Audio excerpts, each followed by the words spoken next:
Night, a dense forest, and an almost imperceptible scent that grew stronger with each passing second. It wasn't the scent of damp earth or decaying leaves. This was something different, cloyingly sweet, nauseating, sticky, as if the very air was saturated with the perfume of death. I wandered off the main path, unsure why I was drawn into the shadows of the woods. The deeper I went, the stronger the scent became. My stomach churned. Then, my foot caught on something and I stumbled forward. As I reached out to steady myself, my fingers brushed against something cold and rubbery. My breath hitched in my throat. Pushing aside the tangled undergrowth, I found myself staring at a body. The corpse lay twisted at an unnatural angle, bloated and blackened with decay. The skin was taut and stretched, splitting in places where insects and time had eaten away at it. The eyes, no, there were no eyes. Only dark, hollow sockets staring up at me like portals into the abyss. I couldn't move. The air was thick, choking, filled with the slow writhing of maggots and the faint squirming of unseen things just beneath the surface of ruined flesh. The world around me seemed to darken, shadows creeping closer, whispering just out of reach. I fumbled for my phone, fingers shaking as I called the police. The voice on the other end instructed me to wait. Wait, here. With him? But I obeyed, staying frozen in place as the night deepened. The trees swayed without wind. The shadows stretched unnaturally long. And then the whispering started. At first, it was a low murmur, a rustling like wind through dry leaves. But there was no wind. The whispering grew louder, more distinct, as if voices were speaking just beyond the veil of darkness. My breathing turned shallow. My pulse pounded in my ears. Then, one of the voices spoke clearly. "You shouldn't have found me." A cold dread seeped into my bones. I spun around, heart hammering, but there was no one there. And yet the presence remained. Something watched me from the trees, from the spaces between the leaves, from the void where the corpse's eyes had once been. When the police finally arrived, I could barely speak. They examined the body, determining it was a suicide. But I knew better.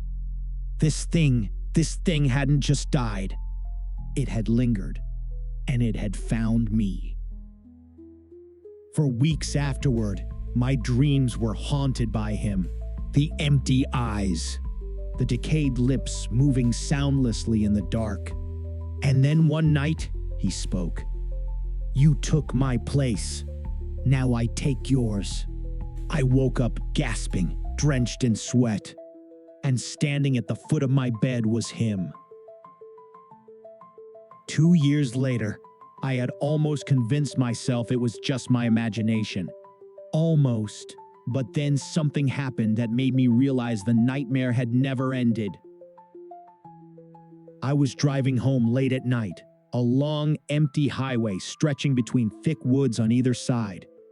The trees loomed like silent watchers, their twisted limbs reaching overhead, forming a tunnel of darkness.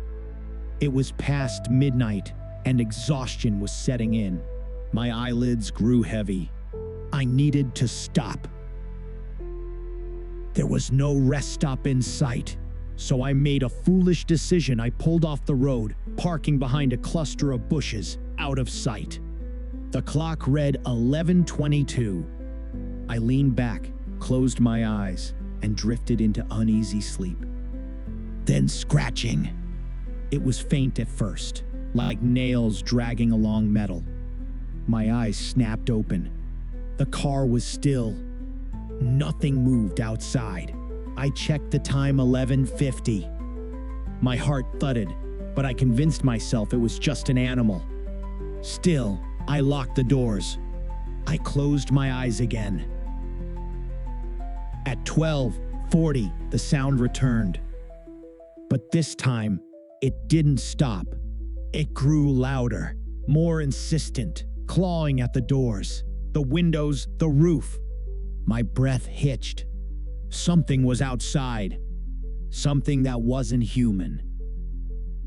I turned my head slowly toward the rearview mirror and saw them. Figures, dozens of them. Their forms barely solid, flickering like shadows cast by an unseen flame. They stood at the tree line, unmoving, watching. And among them was him. The corpse. The empty sockets fixed on me, his decayed mouth twisted into something that wasn't a smile. My blood turned to ice. Then, in an instant, they moved. They surged forward like a wave, silent, relentless. My hands fumbled for the keys, turning the ignition with frantic desperation. The car roared to life, tires kicking up dirt as I slammed my foot on the gas. The figures vanished in the red glow of my taillights, except for one. He was in my back seat. I screamed, swerving wildly. In the blink of an eye, he was gone. The car was empty, but I knew he had never left. I sped down the road, pulse hammering, lungs burning, and then a car parked ahead. Driver's side door open. No one inside. As I slowed to pass, a shape appeared in my rearview mirror. A man, running, no sprinting, right at me.